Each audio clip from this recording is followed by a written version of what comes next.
আল্লাহ রাসূল সাল্লাল্লাহু আলাইহি ওয়াসাল্লাম আগামীকাল যুদ্ধ এর আগের দিন রাতে তিনি হাত তুলে এরকম দোয়া করতেছিলেন। আমরা তো এইভাবে দোয়া করি। আল্লাহর হাবিব সাল্লাল্লাহু আলাইহি ওয়াসাল্লাম তিনি দোয়া করতে করতে ইমোশনালি হাত এরকম উঁচু করে হাত্তা ইউরা বায়াদু ইবতাইহি, বগলের শুভ্রতা দেখা যাচ্ছিল। উনি দোয়া করতেছিলেন, আল্লাহুম্মা আনজিজ লি মা ওয়া'আতানি, আল্লাহুম্মা আতিনি মা ওয়া'আতানি, আল্লাহ তুমি যে বিজয় দিবে বলে প্রতিশ্রুতি করেছিল ওই বিজয় আমাদেরকে দাও, ওই ভিক্টরি আমাদেরকে দাও।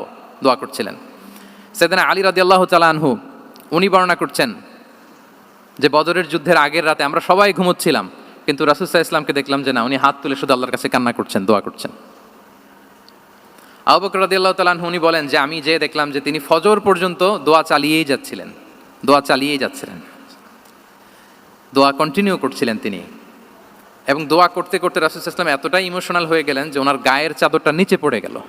আবু বকর রাদিয়াল্লাহু তাআলা আনহু যে বলেন, ইয়া নবী আল্লাহ কাফাকা মুনাশাদাতুকা রাব্বাক ফাইন্নাহু সায়ুনজিজু লাকা মা ওয়া'দাক, হে নবী যথেষ্ট, এনাফ ইজ এনাফ, অনেক হয়েছে নবী, আর কাঁদতে হবে না, আপনার রব আপনাকে ভিক্টরি বা বিজয় দান করবে ইনশাআল্লাহ।